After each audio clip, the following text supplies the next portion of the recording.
السلام عليكم ورحمة الله وبركاته. Salam.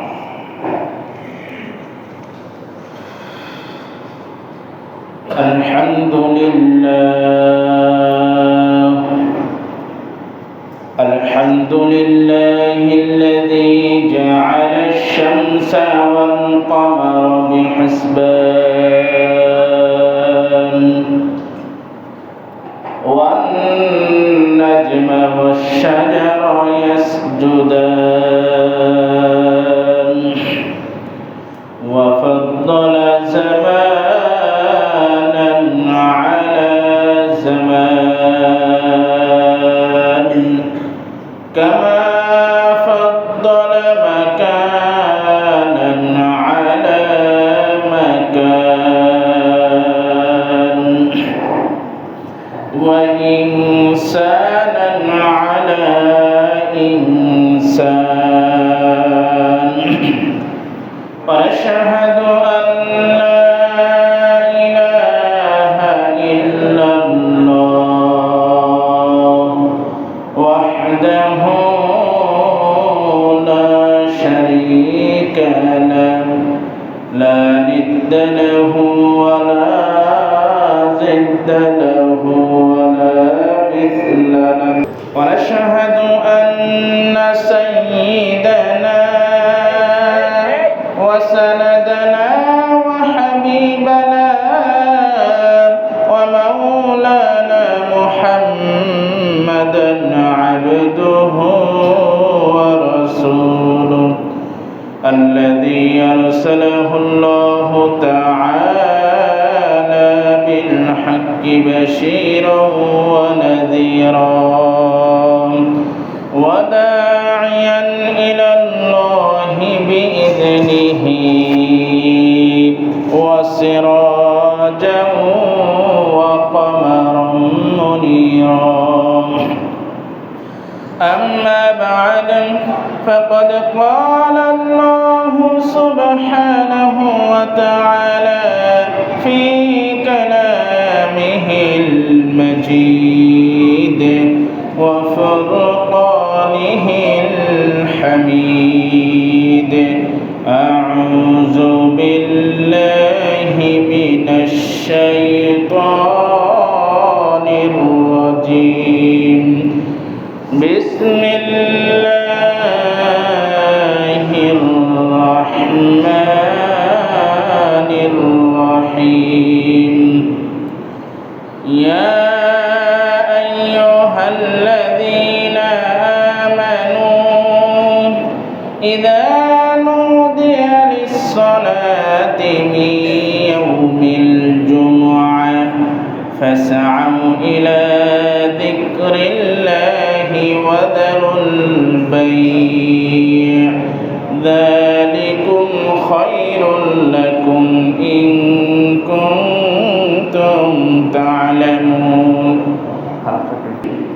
وقال رسول الله صلى الله عليه وسلم من ترك ثلاث جمع تحاولا تبع الله في قلبه وكتب في زمرة المنافقين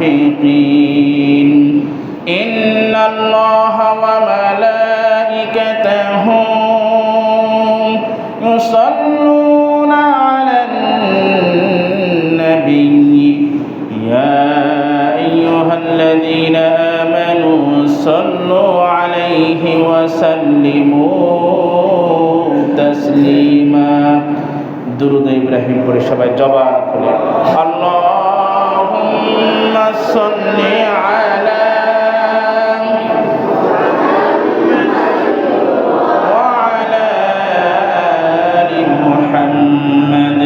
كما صليت على إبراهيم وعلى آل إبراهيم إنك حميد مجيد. اللهم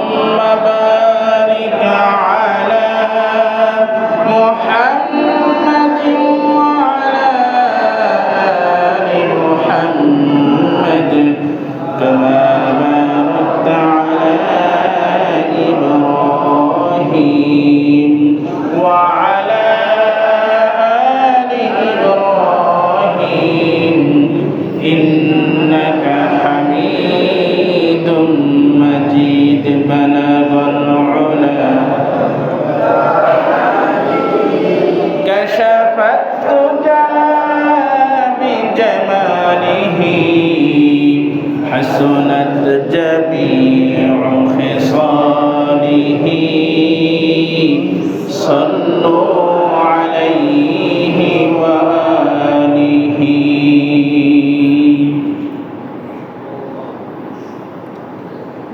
প্রশংসা আদায় করতেছি ওই মহান মালিকের দরবারে, যে মহান আল্লাহ তাআলা আপনাকে আমাকে সুস্থ রেখে আল্লাহর মহান হুকুম পালন করার উদ্দেশ্যে মসজিদে আসার বসার তৌফিক দান করেছেন। শুকরিয়া আদায় করে আলহামদুলিল্লাহ। আল্লাহর হাবিব রাসূল কারীম সাল্লাল্লাহু আলাইহি ওয়াসাল্লাম ইরশাদ করেন, শুক্রবারে জুমার দিন কোনো ব্যক্তি যদি সকাল থেকেই নামাজের জন্য প্রস্তুতি নেয়, পরিষ্কার পরিচ্ছন্ন হয়, অবাঞ্ছিত যে পশমগুলো আছে সেগুলো কেটে ফেলে, চুল ঠিকঠাক করে, নখগুলো কেটে ফেলে, মোছটা ঠিক করে, তারপরে সুন্দরভাবে পরিপাটি হয়ে গোসল করে পরিষ্কার পরিচ্ছন্ন একটি পোশাক পরে সুগন্ধি ব্যবহার করে যদি আগে আগে মসজিদে আসে,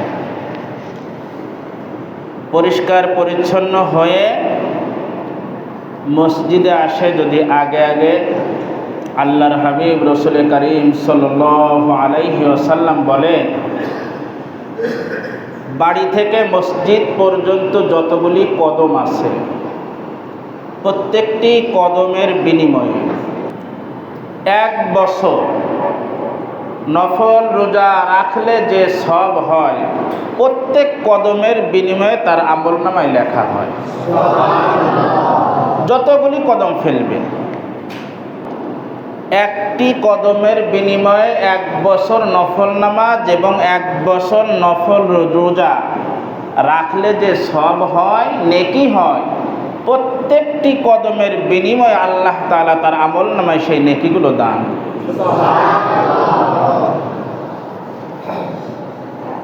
অন্য হাদিসের মধ্যে আসছে, পরিষ্কার পরিচ্ছন্ন হয়ে নামাজের উদ্দেশ্যে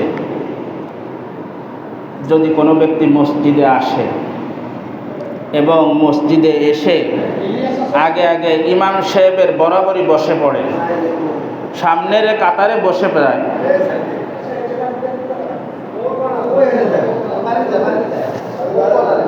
তাহলে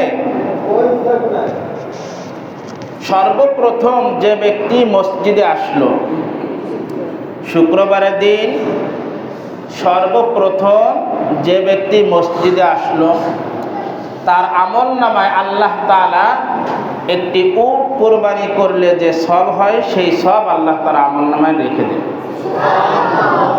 তারপরে দ্বিতীয় ধাপে 5টি ভাগ করেছে হাদিসের মধ্যে। জুমার দিন ইমাম সাহেব খুতবা দেওয়ার আগ পর্যন্ত 5টি ভাগ করছে। প্রথম ভাগে যারা মসজিদে প্রবেশ করবে কতটুকু সময়, এটা আল্লাহই ভালো জানে।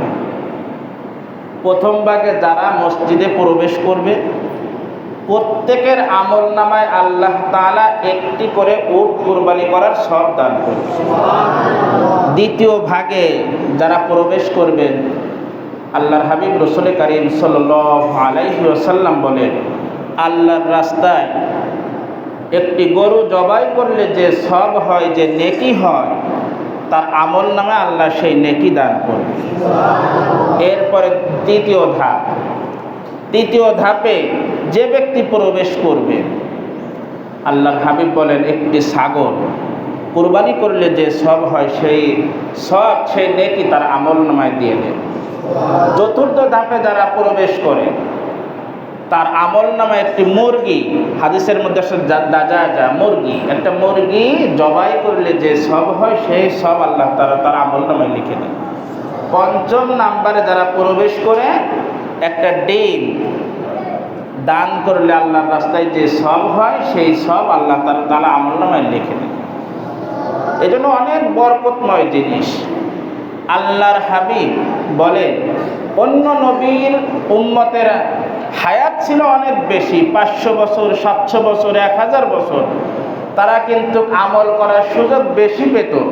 কিন্তু আমাদের বিশ্ব নবী, আমাদের নবীর হায়াত ছিল 63 বছর, আর এই উম্মতেরও এরকম 63, 50, 60, 70, 100, সর্বোচ্চ 120, তাও মুশকিল।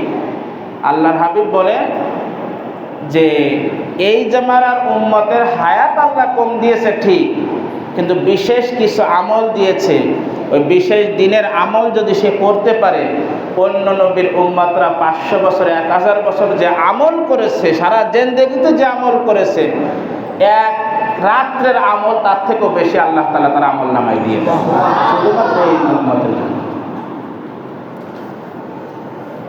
শুধু তাই নাই, আল্লাহর হাবিব জনাবে মুহাম্মদুর রাসূলুল্লাহ সাল্লাল্লাহু আলাইহি ওয়াসাল্লাম হাদিসের মধ্যে ইরশাদ করেন, পবিত্র জুমার দিন সকাল বেলায় আল্লাহ তাআলা প্রত্যেকটা এলাকায়, প্রত্যেকটা মহল্লায় যে সমস্ত মসজিদে জুমার নামাজ আদায় হয়, সমস্ত মসজিদে আল্লাহ তাআলা অগণিত ফেরেশতা পাঠায় দেন।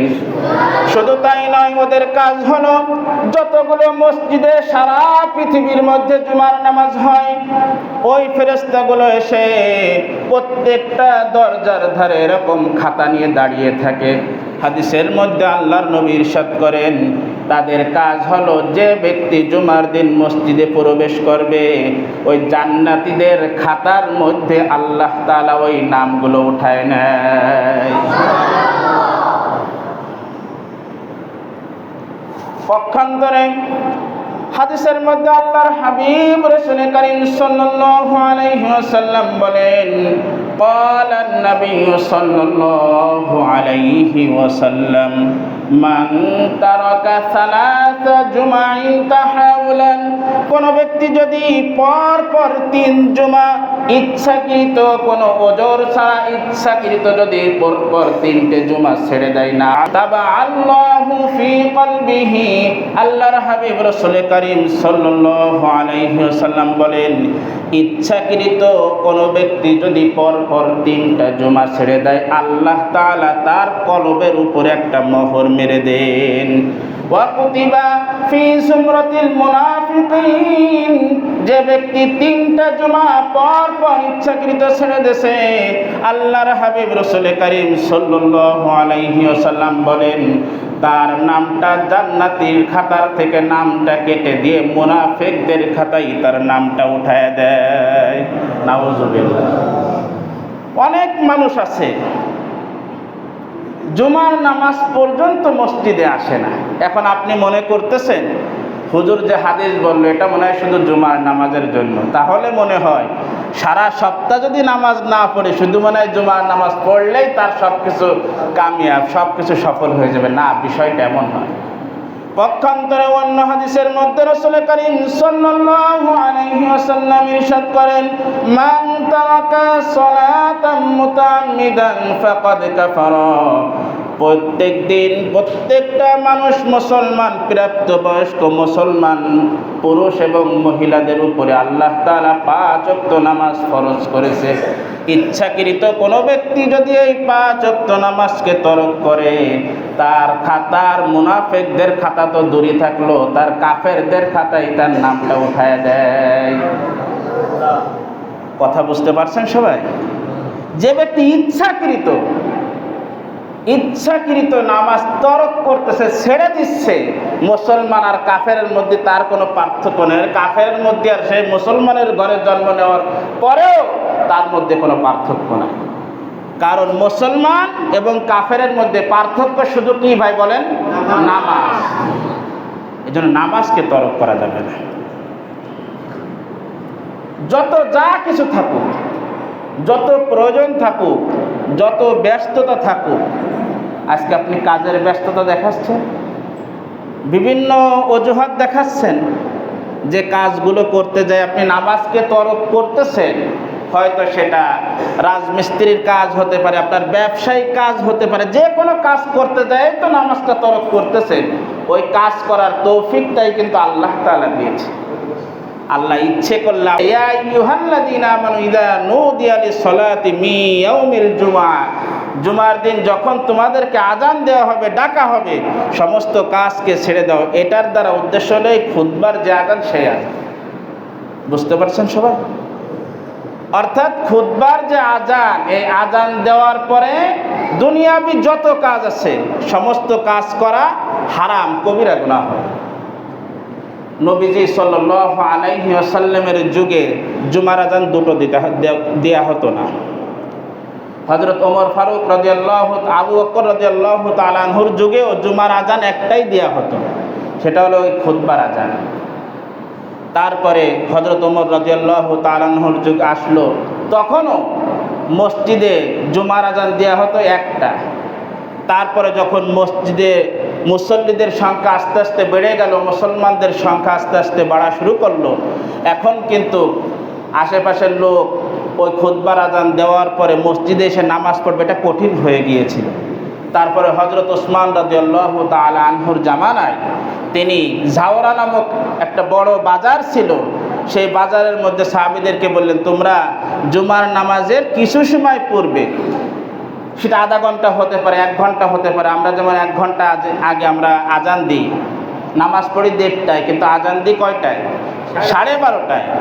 ওই হযরত ওসমান রাদিয়াল্লাহু তাআলা আনহু বললেন, যেহেতু মুসলমানের সংখ্যা বেড়ে গেছে, তাহলে ওই জাওরা নামক বাজারে নামাজের কিছু সময় পূর্বে একটা আজানের ব্যবস্থা করো।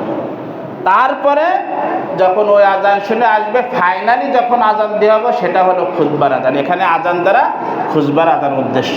আর ওই হযরত ওসমান রাদিয়াল্লাহু তাআলা আনহুর যুগ থেকে এই পর্যন্ত এখনো জুমার দিন দুটো খুতবা আজান দেওয়া হয়। আল্লাহর হাবিব রাসূল কারীম সাল্লাল্লাহু আলাইহি ওয়াসাল্লাম বলেন, আলাইকুম বিসুন্নতি ওয়া সুন্নাতিল খুলাফাইর রাশিদিন আল মাহদিয়িন, আমার সুন্নাত, আমার কথাকে অনুসরণ করা যেমন তোমাদের উপরে দায়িত্ব, আমার সঠিক পথপ্রাপ্ত যেসব সাহাবী আছে তাদের পথ অনুসরণ করাও তোমাদের জন্য দায়িত্ব, সেটাও সুন্নাত। কারণ নবীজির অনুসরণ করছে স্বয়ং সাহাবীরা সরাসরি দেখে, আর তাদের অনুসরণ করতে আমাদের নবীজি বলছে। এ কারণে মসজিদে জুমার দিন যে 2টা আজান দেওয়া হয়, এটা হযরত ওসমান রাদিয়াল্লাহু তাআলা আনহুর জামানা থেকে শুরু হয়েছে। এখানে যখন দ্বিতীয় আজান দেওয়া হবে খুতবার সময়, এই সময় যে কোনো কাজ আপনি করেন কবিরা গুনাহ হবে, এগুলো আমরা তরক করি। আর যা কিছু আমরা করি সব কিছু করবো একমাত্র কার জন্য? আল্লাহর জন্য। তরিকা হবে রাসূলের, তরিকা হবে কার? করবো আল্লাহর জন্য। কিন্তু যে পদ্ধতি নবীজি বলে গিয়েছেন সেই পদ্ধতির ব্যতি রেখে যদি আপনি নামাজ পড়েন, রোজা রাখেন, কোনো আমল করেন, সেটা আল্লাহর দরবারে গ্রহণ করা হবে। আল্লাহ তাআলা বলেন, قل إن كنتم تحبون الله فاتبعوني يحببكم الله ويغفر لكم ذنوبكم والله غفور رحيم। হে নবী, আপনি মানুষদেরকে জানায় দেন, ইন কুনতুম তুহিব্বুনাল্লাহ, তোমরা যদি আমি আল্লাহকে ভালোবাসতে চাও, আমি আল্লাহকে তুমি যদি পেতে চাও, মানুষদেরকে জানায় দেন, সমস্ত মানুষ যেন আপনি মুহাম্মদ সাল্লাল্লাহু আলাইহি ওয়াসাল্লামকে ভালোবাসে। অর্থাৎ আল্লাহকে ভালোবাসার মাধ্যম কি বলেন? নবীকে ভালোবাসা। অর্থাৎ আল্লাহকে যদি আমরা পেতে চাই, নবীর বিকল্প আমরা পেতে পারি না। কারণ নবীজির পদ্ধতি অবলম্বন না করে আমরা আল্লাহকে পেতে পারি না। আমরা যা কিছু করব সমস্ত কিছু নবীজির সুন্নাত অনুযায়ী করতে হবে। আল্লাহ তাআলা বলেন, ওয়া ইয়াগফির লাকুম যুনুবাকুম আল্লাহু গফুরুর রহিম। কোন মানুষ যদি তোমরা নবীর অনুসরণ করো, নবীকে যদি তোমরা খুশি করতে পারো, আমি আল্লাহ তাআলা ওয়াদা করছি তোমার জিন্দেগীর সমস্ত গুনাহকে maaf করে দেব। এবারে আল্লাহর হাবিব বলছে, মান আহাব্বা সুন্নতি ফাকাদ আহাব্বানি ওয়া মান আহাব্বানি কানা মাই ফিল জান্নাহ। আল্লাহ বলছে, যদি আল্লাহ বলছে আমাকে যদি ভালোবাসতে চাও, নবীকে ভালোবাসো। হাদিসের মধ্যে নবীজি বলে, আমার মুহাম্মদ সাল্লাল্লাহু আলাইহি ওয়াসাল্লামকে যদি তোমরা ভালোবাসতে চাও, ফাকাদ আহাব্বানি, আমার সুন্নাতকে তোমরা ভালোবাসো। অর্থাৎ আমরা যদি সারাদিন বলি আমরা আল্লাহকে ভালোবাসি, নবীকে খুব ভালোবাসি, খুব মহব্বত করি, এই ভালোবাসার নাম ভালোবাসা নয়। আল্লাহকে ভালোবাসতে গেলে নবীকে ভালোবাসতে হবে, আর নবীকে ভালোবাসতে গেলে নবীজির যে সুন্নাত আছে, নবীজির যে আদর্শ আছে, সেই অনুযায়ী তোমাকে চলতে হবে। তাহলে নবীজির সুন্নাত অনুযায়ী তুমি যদি চলো, অটোমেটিক নবীকে ভালোবাসা হয়ে যাবে। কথা বুঝতে পারছেন সবাই? মানে হাব্বা সুন্নতি, নবীজি বলছে তুমি আমায় মুহাম্মদকে খাওয়ানো লাগবে, পড়ানো লাগবে না, কিছু করা লাগবে না। মানে হাব্বা সুন্নতি, তোমরা আমার সুন্নাত, আমার জীবন আদর্শকে তোমরা ভালোবাসো, আমার দেখানো পথ অনুযায়ী তোমরা চলো, ফাকাদ আহাব্বানি, তাহলে আমি মুহাম্মদকে তোমরা ভালোবাসা হয়ে গেল। ওমান আহাব্বানি কানা মাই ফিল জান্নাহ, যে ব্যক্তি আমার সুন্নাতকে ভালোবাসলো, কিয়ামতের ময়দানে বিচার করার পরে জান্নাতে সেই ব্যক্তি আমার সাথে একসাথেই। কিয়ামতের কঠিন ময়দানে এত ভয়াবহ অবস্থা হবে, এত কঠিন অবস্থা হবে, 50,000 বছর কিয়ামতের ময়দানে আমরা সবাই দাঁড়াই থাকব। দুনিয়ার হিসাব অনুযায়ী 50,000 বছর কিয়ামতের ময়দানে শুধু বিচার কাজ শুরু করার আগ পর্যন্ত আমরা দাঁড়াই থাকব। কয় বছর? 50,000 বছর। যখন কিয়ামত শুরু হয়ে যাবে, বিচারের কাজ আল্লাহ শুরু করবে 50,000 বছর পরে। মানুষ ধৈর্য হারা হয়ে যাবে, এত আযাব, এত কঠিন। যদিও এখনো ফয়সালা হয়নি, কিন্তু যারা গুনাহগার বান্দা, যারা জাহান্নামী বান্দা, ওই কিয়ামতের ময়দানে তাদের তাপ সূর্যর 1 হাত বা 100 হাত মাথার উপরে চলে আসবে, সেই আযাব তারা ভোগ করতে থাকবে। আর যারা জান্নাতি বান্দা, তারা তো আল্লাহর আরশের নিচে, সেই দিন 7 ধরনের ব্যক্তিকে আল্লাহ জান্নাতের আরশের নিচে ছায়া দান করবে। কিন্তু যারা জাহান্নামী বান্দা, পাপী বান্দা, সবাই ধৈর্য হারা হয়ে যাবে যে আমাদেরকে একটা ফয়সালা করে, হয় জান্নাতে দেন না জাহান্নামে দেন। 50,000 বছর একাধারে যদি আপনি দাঁড়ায় থাকেন 1-2 ঘন্টা, দেখবেন যে আপনার মাজা লেগে যায়, ঠিক কিনা ভাই? 50,000 বছর এভাবে এরকম কিয়ামতের ময়দানে দাঁড়ায় থাকতে হবে। আমি যে কথাটা বোঝাতে চাচ্ছি আপনাদের, যে নবীজি ওই কিয়ামতের ময়দানে সর্বপ্রথম সুপারিশ করবে, আর নবীজি যাকে সুপারিশ করবে আল্লাহ তাআলা সেই সুপারিশ গ্রহণ করবে, তাকে জান্নাত দেবে।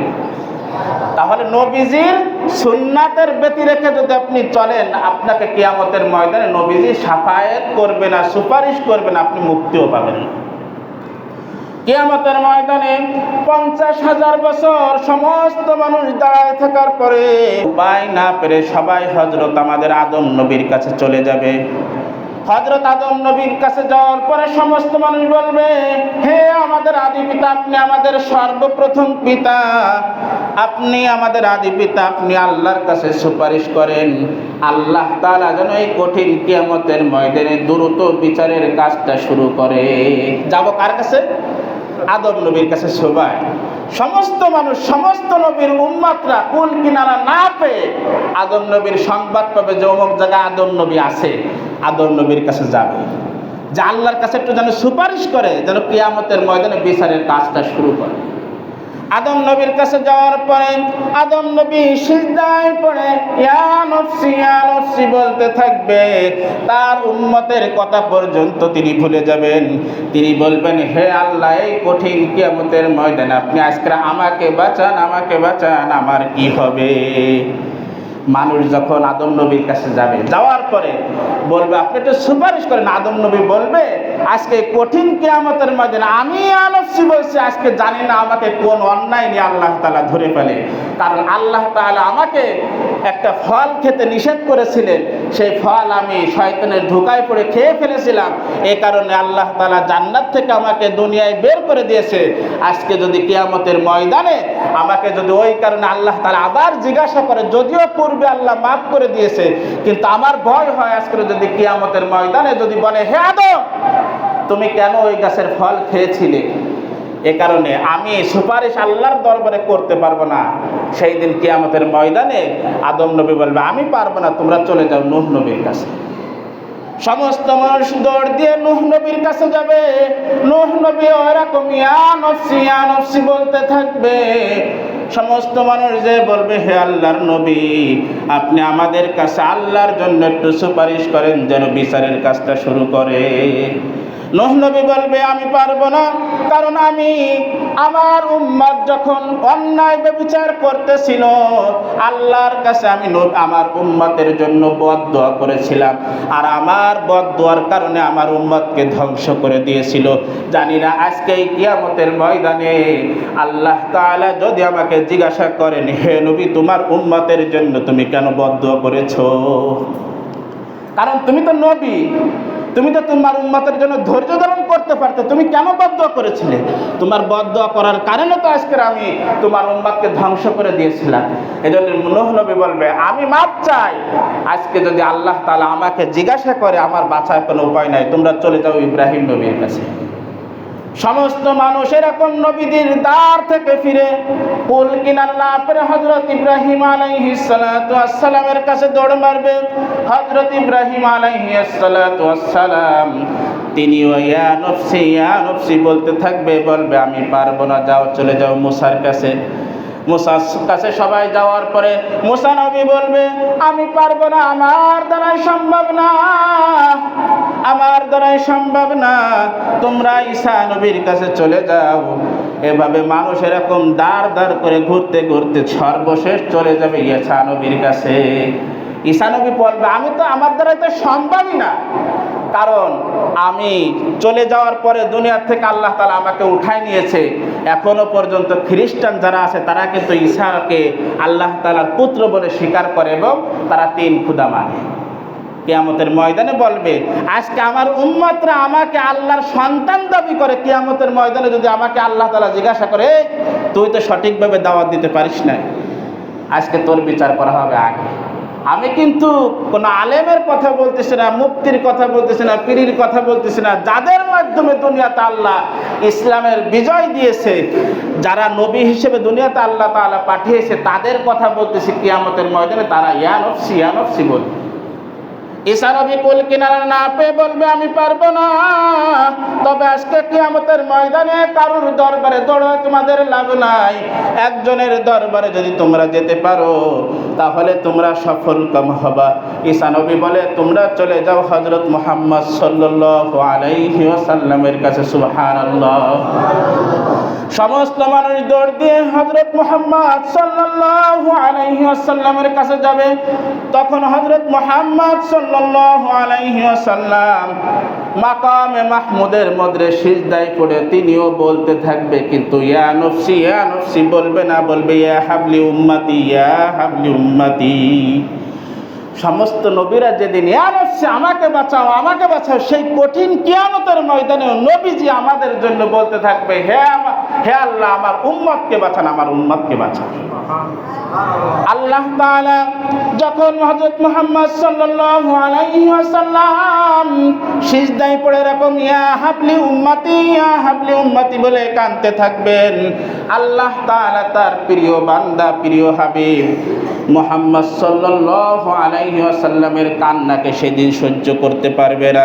বলবে হে আমার রাসূল, হে আমার বন্ধু, আপনি মাথা ওঠান, আজকে আপনি যার ব্যাপারে সুপারিশ করবেন আমি তাকে বিনা শর্তে আমি তাকে জান্নাতুল ফিরদাউস দান করব। আল্লাহর নবী মাথা উঠাবেন, তারপরে বিভিন্ন মানুষকে ডেকে ডেকে আল্লাহর নবী সুপারিশ করবেন, যার ব্যাপারে আল্লাহর নবী সুপারিশ করবেন কিয়ামতের ময়দানে কোনো কারণ ছাড়া আল্লাহ তাআলা তাকে জান্নাত দান করবে। এখানে কথা আমি যেটা সর্বশেষ বলতে চাচ্ছি, আল্লাহর নবী ওই কঠিন সময় সবাইকে সুপারিশ করবে না, 5 শ্রেণীর ব্যক্তির জন্য আল্লাহ কঠিন কিয়ামতের ময়দানে সুপারিশ করবে না। প্রথম নম্বর, যে ব্যক্তি দুনিয়াতে শিরিক করেছে, আর শিরিক বলা হয় যে ব্যক্তি আল্লাহ তাআলা ব্যতীত অন্য কারোর ইবাদত করে উপাসনা করে, অথবা এমন কি জিনিসের ক্ষমতা অন্য কাউকে মনে করে যেটার ক্ষমতা একমাত্র আল্লাহ তাআলা। ভালো করে বোঝেন, শিরিক বলা হয় শুধু অন্যকে ইবাদত করা তাই নয়, যারা মূর্তি পূজা করে অন্য জিনিসের পূজা করে শুধু তারা শিরিক করে তাই নয়, মুসলমানের মধ্যে নামদারি অনেক মানুষ শিরিক করতেছে, যারা আল্লাহ তাআলা যে জিনিস দেওয়ার মালিক, যে জিনিসের ক্ষমতা একমাত্র আল্লাহ তাআলার কাছে আছে, সেই জিনিসটা অন্য কাউকে মনে করা, সেটাই হলো শিরিক। সেটা হতে পারে সন্তান, আমরা অনেক সময় বিভিন্ন মাজারে যাই, বিভিন্ন জায়গায় যাই, সন্তানের জন্য মান্যত করি, মাজারে গিয়ে মান্যত করি বা বিভিন্ন কাজ করি যে তুমি ছাড়া এই জিনিস আর কেউ পারবে না। এইসব কথা বলাও শিরিক। কিয়ামতের ময়দানে আল্লাহর নবী সবার সুপারিশ করবেন, প্রথম শিরিককারীর সুপারিশকে সেই কিয়ামতের ময়দানে আল্লাহ করবেন। দ্বিতীয় নম্বর, যে ব্যক্তি বিদআত করে, ইসলামের নতুন নতুন জিনিস সৃষ্টি করে, কিয়ামতের ময়দানে ওই বিদআতিকারীকে আল্লাহর নবী সুপারিশ করবে না, আর সে জান্নাতেও যেতে পারবে না। তৃতীয় নম্বর, যে ব্যক্তি জুলুমকারী, জুলুম শাসক, যার ক্ষমতা ছিল, গ্রামের যে প্রধান ছিল অথবা জেলার যে প্রধান ছিল অথবা ইসের দায়িত্ব ছিল, সেই ব্যক্তি অন্যায়ভাবে মানুষের উপরে জুলুম করেছে, সেই ব্যক্তিকে কঠিন কিয়ামতের ময়দানে আল্লাহর নবী সুপারিশ করবে না। এই জন্য যারা আমরা দায়িত্বশীল আছি, সেটা হতে পারে ওয়ার্ডের দায়িত্বশীল, সেটা হতে পারে জেলার দায়িত্বশীল, গ্রামের দায়িত্বশীল, অনেক সময় গ্রামে মাতুব্বার বানায় অনেকে, আমাদের সতর্ক থাকতে হবে, এমনভাবে বিচার করতে হবে যেন কারোর মুখ চিনে আমরা বিচার না করি। ইনসাফের যে বিচার আছে সেই বিচারটা আপনি করতে হবে। যদি আপনি আপনার দ্বারা জুলুমের বিচার সংগঠিত হয়, কিয়ামতের ময়দানে আল্লাহর নবী আপনাকে সুপারিশ করবে না, আর আল্লাহর নবী যদি সুপারিশ না করে আপনি জান্নাতে যেতে পারবেন না। 5 নম্বর, 4 নম্বর, যে ব্যক্তি নিজে অন্যায় করে অন্যর ঘাড়ে দোষ চাপায়, অর্থাৎ আমি চুরি করেছি, আমি জানি আমি নিজে চুরি করেছি, বা আমি অমুক একটা অন্যায় কাজ করেছি, সেই অন্যায়ের দায়ভারটা জেনে বুঝে অন্যের ঘাড়ে যে দোষ চাপায়, কিয়ামতের ময়দানে আল্লাহর নবী তাকে চিনতে পারবেন, তাকে সেই দিন কিয়ামতের ময়দানে সুপারিশ করবেন। সর্বশেষ, কিয়ামতের ময়দানে আল্লাহর নবী যে ব্যক্তি সুপারিশ করবে না, সেই ব্যক্তি হলো, অনেক মানুষ এমন আছে ইসলামকে নিয়ে হাসি ঠাট্টা করে, বলে আল্লাহর নবী সেই দিন কিসের সুপারিশ করবে, কিয়ামতই তো সংগঠিত হবে না। অনেক মুসলমান আছে এটা বিশ্বাস করে না। আল্লাহর নবী বলেন 5 নম্বর, যে ব্যক্তি আমাকে দুনিয়ায় থাকতে সাফায়েতকারী, সুপারিশকারী মনে করতো না, সেই ব্যক্তিকে আজকে কিয়ামতের ময়দানে আমি সুপারিশ করব না, তুমি যাও দেখি কার দরবারে যেতে পারো। এত ক্ষমতাশীল, এত দামি দামি ব্যক্তি, এত প্রভাবশালী ব্যক্তি আমাদের সমাজের মধ্যে রয়েছে, কিয়ামতের ময়দানে সমস্ত মানুষ আল্লাহ তাআলার হুঙ্কারে একদম এরকম চুপসে যাবে, কথা বলার সাহসও পাবে না। লিমানিল মুলকুল ইয়াউম লিল্লাহিল ওয়াহিদিল কাহ্হার, কিয়ামতের ময়দানে আল্লাহ হুঙ্কার দিয়ে দিয়ে ডাকতে থাকবে, এই দুনিয়ার রাজা বাদশারা, এই দুনিয়ার ক্ষমতাশীল চেয়ারম্যান, মেম্বার, এমপি, মন্ত্রী যারা ক্ষমতাশীল ছিলে, ও আজকে তোমাদের রাজত্ব কোথায়, আজকে আমার সামনে আসো। শেষমেশ সমস্ত মানুষ নীরব হয়ে যাবে। নবীরা পর্যন্ত যেদিন ইয়া নফসি বলতে থাকবে, আপনি বোঝেন আমরা সেদিন কোথায় থাকব। সর্বশেষ আমার যে মূল আলোচনার বিষয়, তাহলে আল্লাহকে যদি ভালোবাসতে হয়, নবীকে ভালোবাসতে হবে, আর নবীকে যদি ভালোবাসতে আমরা চাই, আমাদের নবীর জীবন আদর্শ আমাদের নিজের মধ্যে ফিট করতে হবে, নবীদের সুন্নাত অনুযায়ী আমাদেরকে চলতে হবে। আর যদি সেইভাবে নবীজির দেখানো পথে আপনি যদি না চলেন, কিয়ামতের ময়দানে আল্লাহর নবী আপনাকে সুপারিশ করবে না, আর আল্লাহর নবীর সুপারিশ না করলে ওই কঠিন কিয়ামতের ময়দানে কেউ জান্নাতে যেতে পারবে না। এজন্য আল্লাহ তাআলা আপনাকে, আমাকে, সবাইকে দুনিয়ায় থাকতে, হায়াত থাকতে, মৃত্যুর আগে ইসলামের দেখানো পথ অনুযায়ী, আল্লাহর নবীর দেখানো পথ অনুযায়ী যেন জীবন গড়ে কবরের মাল সামান গুছিয়ে নিয়ে ওই পথের দিকে রওনা দিতে পারি, সে তৌফিক দান করুক। আমিন। ওয়া আখিরু দাওয়ানা আনিল হামদুলিল্লাহি রাব্বিল আলামিন।